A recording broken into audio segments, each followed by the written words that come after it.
All right. Good morning. Let's hit the gym. So, where to start?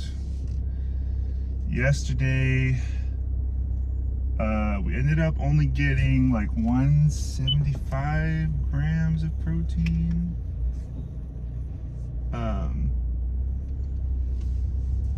Which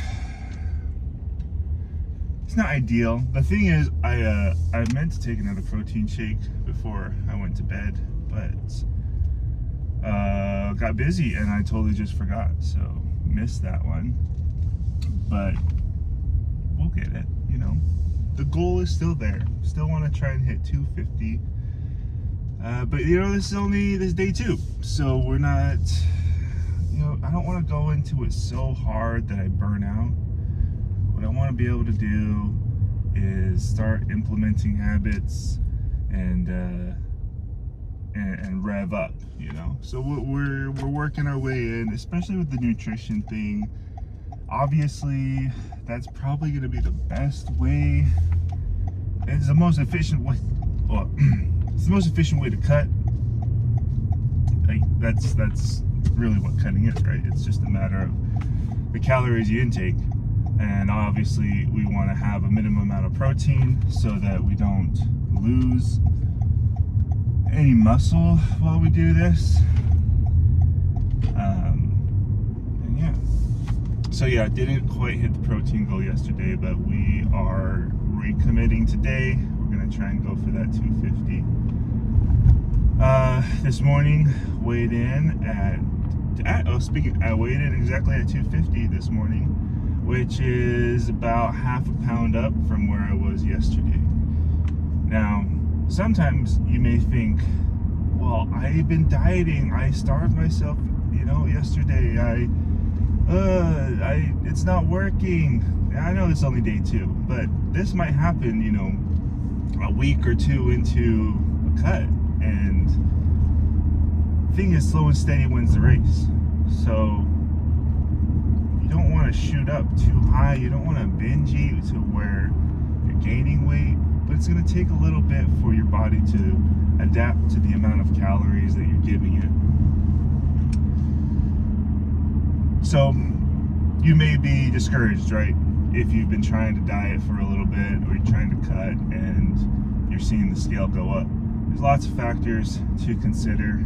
There's, you know, how much water did you have before you went to bed? How big was your dinner? I tend to save a lot of my caloric intake for dinner, so I usually have a really big dinner and it kind of sits in my stomach for a little bit. So don't be discouraged. You got to trust the process. First, you got to find your process, and luckily there's so much content out there and so many people who have done it before, that if you follow their process of what they have done to get where they want to be, whether that's, you know, stage lean, or if you just want to lose just some weight just for the summer, like me, people have done it before. So you gotta go do your research, find that process, and then trust the process. That is something from my high school days. Trust the process. Interesting story. If you don't know the process, it's kind of hard to trust it. I think I had a football coach who told me, you know, trust. He was more like a mentor. He was like, trust the process. But at the time, I think I was in 10th grade or something. I was like, I didn't know what the process was. Looking back, I wish that I had known, because my goal, you know, I wanted to go play D1 football. I didn't know what the process to get to that was. Kind of thought, I've always been big and tall, so I thought I could just show up and that's it, you know, I'll just dominate. And I know there's definitely people out there who do that, but if you know what the process is, it definitely is going to help a lot more. So I didn't really learn the process until it was too late, until after my senior year. And by then I had other plans. So yeah, the goal for today, we're actually doing legs. Unfortunately, my wife loves legs. She's like, legs is the best day. She literally told me that before I left. She said, leg day, best day. And I have to like pump myself up for legs. I like legs. I mean, the pump is always great on legs. Well, I guess not the pump, but the intensity. It's always good, but it's almost like it's exhausting. And I don't know, maybe it's exhausting for everyone, but I feel like because I'm like 6'6", it's just a lot. It's a lot farther distance to travel down.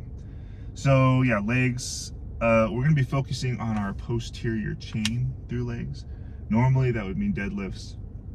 I don't do deadlifts. I have bad back. I don't hate on people who do deadlifts. I think it's a great exercise if done properly.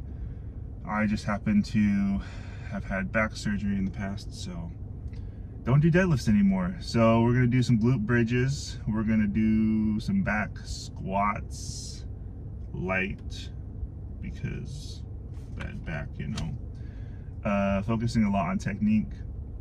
Probably do some mobility. I already did legs earlier this week, so this is kind of legs part 2. It's supposed to focus on hamstrings, calves, glutes. So that's what we'll focus on for today. I am gonna try and get to a gym where I can film. I'm looking into it, but that is pending. So hopefully lifts are gonna come soon. All right, I gotta go get it. I'll see you afterwards. Beep. Legs, man. Freaking legs. What can I say?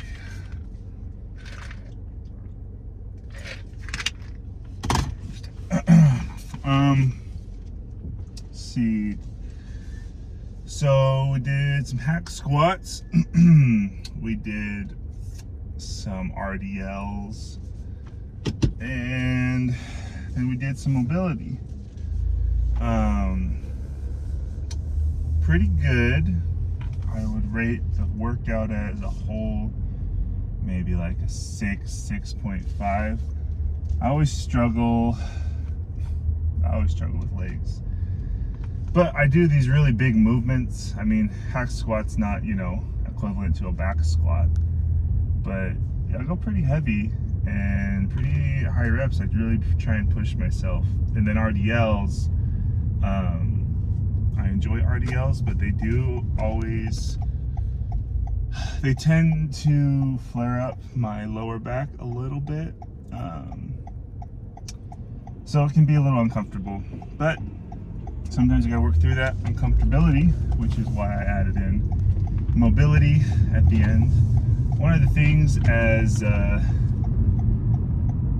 you are a lifter or an athlete or a person who enjoys exercise, as you get older, you just notice things start to kind of hurt a little bit more. Little aches and pains that when you were in your 20s would just kind of go away. You wake up and you kind of start fresh. And now it's, oh man, it's like there's always something. Just a little joint or a shoulder or back. It's just always something. So what I've been trying to do is to make sure that I prioritize my mobility. I've never really been the most mobile, stretchy type person, but it's something that as I go forward in my training, I want to prioritize, because I'll take this way. Because I know that as I get older, like, you know, heading into the next decade, mobility is really what's going to prevent the injuries. And I have a little man who weighs like 30 pounds right now, but I know that he's going to want to be held when he's like 8. I have no idea how much he's going to weigh then, but my goodness, he's a big boy. I mean, I'm a big guy too, so grateful that he's so big and healthy, but I gotta make sure that I can pick that guy up without breaking my back. And there's a interesting story. My wife, she has a memory of when her dad, the last time her dad like would carry her to bed, right? Like if you fall asleep on the couch when you're a kid, or you're in the car and you fall asleep and your dad will always carry you to bed, right? And as a kid, you're like half awake, so you know you're getting carried to bed. But anyway, so she remembers the last time when, you know, she was hoping her dad would carry her to bed, and instead he like tapped her and said, hey, like it's time to go to bed, and how sad she was. And I was thinking about that the other day, and I think one of my personal goals is I don't ever want my kids to have that moment. I want them to tell me, no, I can go to bed myself. So maybe I'm setting myself up for failure because maybe they're gonna be like, you know, 15, 16 and I'm still trying to lug them around. But I always want to be able, and that's, you know, it's my birthday. Yeah, I didn't tell you guys that, but it's my birthday tomorrow. And so I've been thinking a lot about how I want the next decade of my life to go. What do I want to accomplish? And as I am starting a family,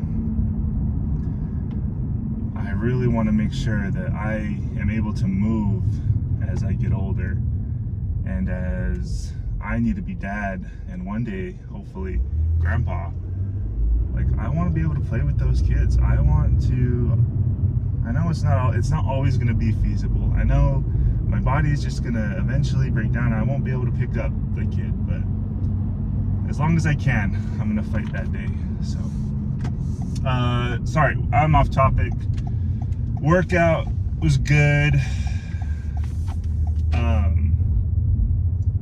I think it could be better. Could definitely add in some things. It's tough because sometimes I only have about 30 minutes just with driving to the gym, getting warmed up. And I think that's one thing about legs that I can struggle with. What's up? Hey.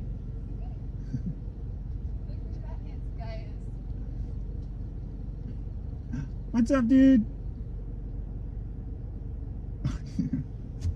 I love you.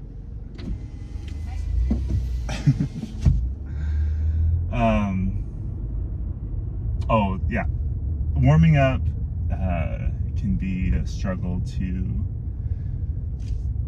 get warmed up and then get the lift in, and then because the movements are so heavy, you know, it takes I can do mobility warm up, right, dynamic warm up, and then I still need to warm up on the actual movement, right? So it takes me a few sets to get the hack squat warmed up, or squat, or whatever leg, and then by the time I'm already like 15 to 20 minutes into my workout, and I got a job that I have to be at, that I have to perform at, and so I don't always have an hour and a half, even in 45 minutes to an hour. Sometimes I really only get 30 minutes of good workout time, and that's okay. I got to make the best of it. But anyway, today's gonna be a great day. I hope you all have a great day, and catch you later.